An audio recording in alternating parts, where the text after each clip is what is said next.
से डर तब तक लगता है जब तक हम सर्प के बारे में नहीं जानते।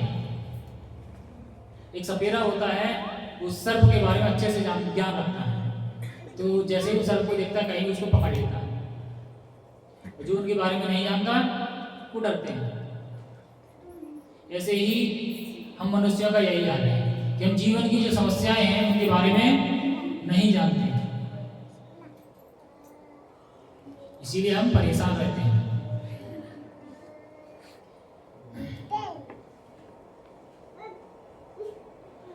बृहदारण्यक उपनिषद में व्याकुल व्यक्ति का वर्णन हुआ है। युवा एदक्षरम गार्ग्यविदः स्मालोको प्रेति स कृपणः। कृपण वह है जो मानव जीवन की समस्याओं को हल नहीं करता और आत्म साक्षात्कार के विज्ञान को समझे बिना कुकुर और सूकर की भांति संसार को त्याग कर चला जाता है। श्रील प्रभुपाद क्या कहना चाह रहे हैं यहाँ पर? ऐसा व्यक्ति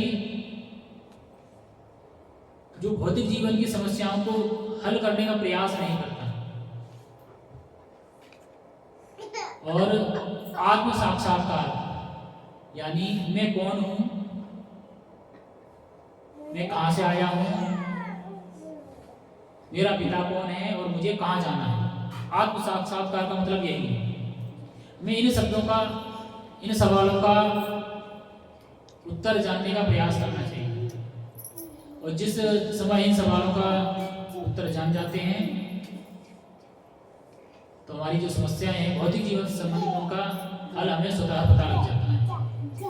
हम जान जाते हैं कि इस भौतिक जगत में सुख नहीं है, तो हमें सुख के पीछे ज्यादा परेशान नहीं होना है। प्रभु की इच्छा से जैसा हमें जीवन मिला है उसी को स्वीकार करना है और भगवान का भजन करते हुए अपने जीवन को व्यतीत करते हुए भगवान के धाम चले जाना है। बहुत सारे लोगों को मैंने देखा है, परिवारों में झगड़ा होता है। क्या? पड़ोसी की इनकम ज्यादा है और हमारी इनकम कम है, लेकिन हम क्या है, पड़ोसी से कंपटीशन करते हैं।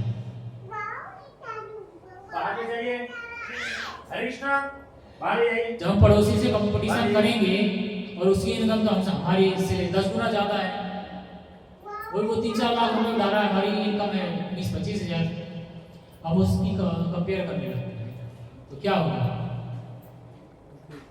समस्या ही समस्या। पढ़न और जलन यही रहेगी।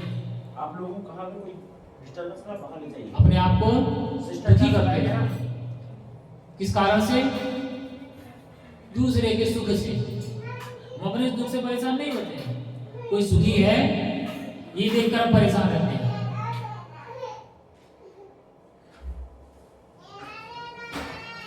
और क्या कहा गया है? आत्म साक्षात्कार का विज्ञान, यानी अपने आप को जानना एक विज्ञान है।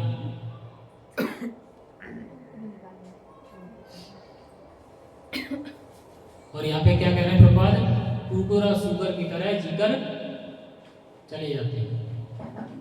अर्थात अगर हम भगवान को भजन नहीं करते हैं, बाधा के सारे कार्य कर रहे हैं, तो एक जानवर में और एक हमें कोई अंतर नहीं। जानवर और मनुष्य में केवल यही अंतर है कि मनुष्य भगवान को भजन कर सकता है, अपनी समस्याओं का समाधान खोज सकता है, और जानवर जिस कंडीशन में उसी में रहेगा।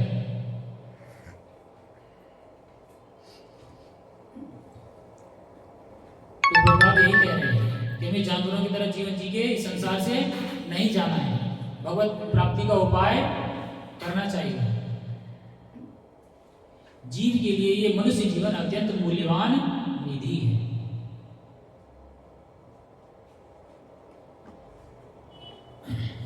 हनुमान चालीसा में एक शब्द आता है, अष्ट सिद्धि नव निधि। तो हमारा शरीर भी उसी निधि में से एक अमूल्य निधि है, और हम क्या कर रहे हैं? उसको भोग विलास में बिता दे रहे हैं। ठीक वैसे ही जैसे खेत जोतना था, हमारे पार्टी मस्जिद काल उसी में हैरो लगा के मुझसे खेत जोत रहे हैं। देखने वाले क्या कहेंगे, कि कितना मूर्ख व्यक्ति है, ऐसी लग्जरी गाड़ी इसको खेत जोत रहा, जबकि वो काम तो ट्रैक्टर भी कर सकता है, उसी से होना चाहिए। तो हम वही मूर्खता वाले काम करते हैं। हमें इतना मूल्यवान शरीर मिला है, हम व्यर्थ के कामों में लगे पड़े। हमें भौतिक जीवन में हम आए हैं तो हमें भौतिक जीवन के अनुसार जीवन जीना है, लेकिन उसमें डूबना नहीं है। हम तो उसी में मगन हो जाते हैं। अब तो यही हमारी दुनिया है, यही सारे सुखों की खान है। लगे रहते हैं बड़े कष्ट में, अपने आप को कष्ट देते रहते हैं कि बच्चों के लिए ये करना है, बच्चों के लिए वो करना है, बच्चों को जोड़ के जाना है, बच्चे दुखी ना हो जाए हमारे पीछे।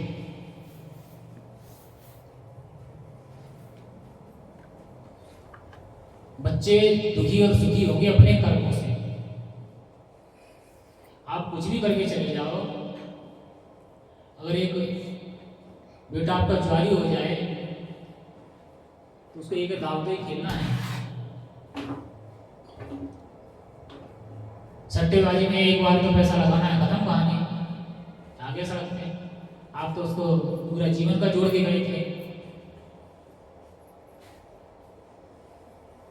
इसके लिए हमारे आचार्य कहते हैं, पूत सपूत तो का धन संचय, पूत कपूत तो का धन संचय।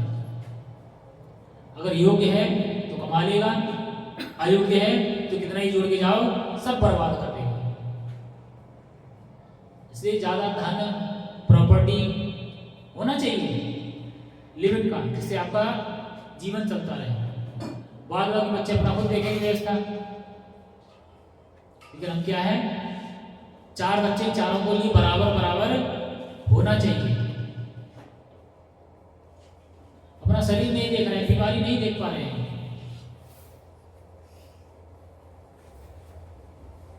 आराम से बैठ के भजन करना चाहिए, भजन नहीं कर रहे हैं। कोई कह भी रहा है अरे कहाँ समय है, बहुत काम है, बहुत जिम्मेदारी है हमारी ऊपर। और बच्चों का इंतजाम कर दिया, बच्चों का विवाह कर दिया, अभी भी नहीं छोड़ रहे हैं। फिर आस में लगे हैं नाती आएगा, नाती को खिलाएंगे, उसके साथ मस्ती करेंगे। और मस्ती करते करते किसी दिन आया अटैक, टांग ऊपर गई, काम खत्म।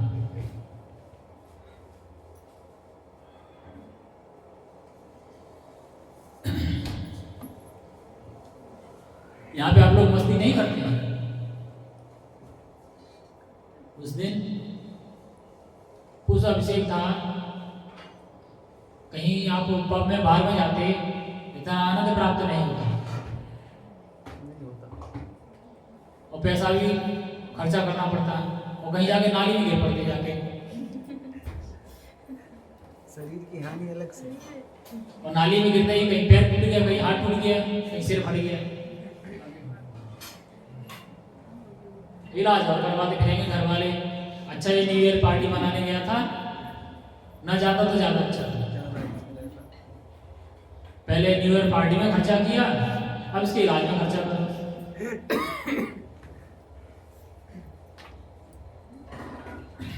तुम्हें ऐसा आनंद प्राप्त करना चाहिए जिससे हमें लाभ ही लाभ प्राप्त हो।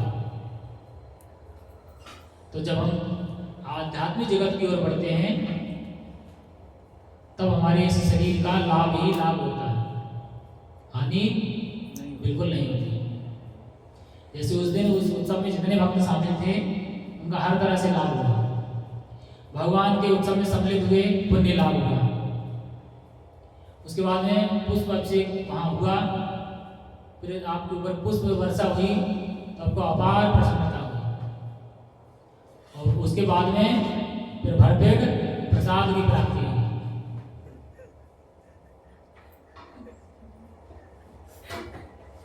तो इतने सारे सुख एक साथ प्राप्त संभव नहीं है, क्योंकि जब हम कहीं जाते हैं तो अपनी जेब पे भार आता है।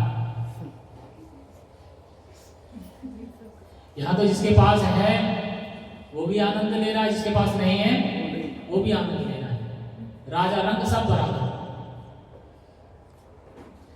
और होटलों में कौन जा सकता है? जिसके पास पैसा है, बेचारा गरीब नहीं जा सकता है क्या? या तो गरीब और अमीर सब बराबर, कोई अंतर नहीं। तुम्हें ऐसी दुनिया में रहना चाहिए जहां बिल्कुल भी भेदभाव ना हो। तो ऐसा संसार केवल आध्यात्मिक जगत ही है, भगवान का नाम, भगवान के चरण सेवा, वहीं कोई अंतर नहीं होता। जो जितना योग्य है उसको उतना सेवा अवश्य प्राप्त होगी। यहाँ पे भी मैं कहता हूँ, जो भक्त मंदिर में सेवा करना चाहते हैं, कुछ पर्सनली सेवाएं भी होती हैं, सबको शौक लगता है कि भगवान की आरती हम भी दिखाएं सकते। उसके लिए मैं कहूँगा जप करिए, भगवान की सेवा में सम्मिलित होना चाहते हैं तो भगवान का नाम का शरणागति आपको लेना चाहिए। सभी से कह रहा हूं, चाहे बच्चे हैं, चाहे बूढ़े हैं, चाहे जवान हैं, कोई भी, सबसे अपना एक शेड्यूल बनाइए, शुरू करिए एक माला से।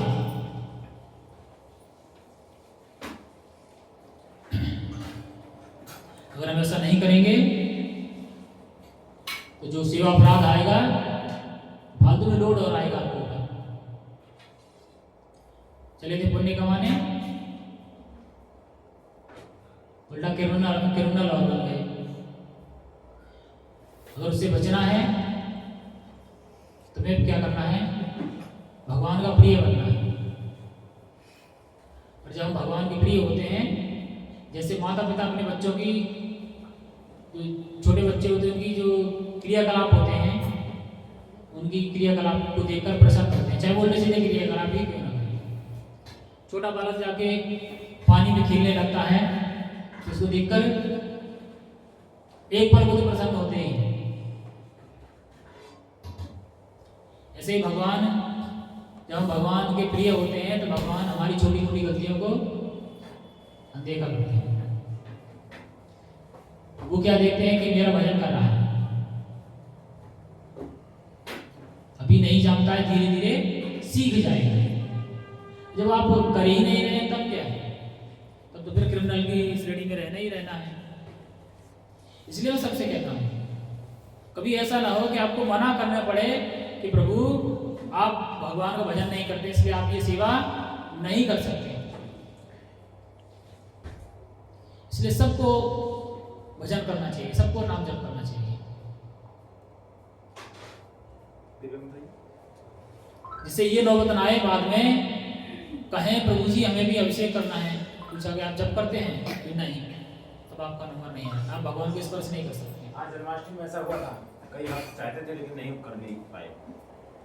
और भगवान को स्पर्श करने के लिए बहुत सारे नियम हैं। मिनिमम 16 माला, पुजारी के लिए संध्या करना, पवित्रीकरण करना, और भी बहुत सारे हैं।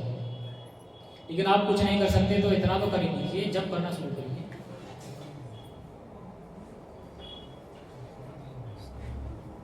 लेकिन वो भी नहीं सुनते, इधर से सुनते हैं, इधर निकल जाता है।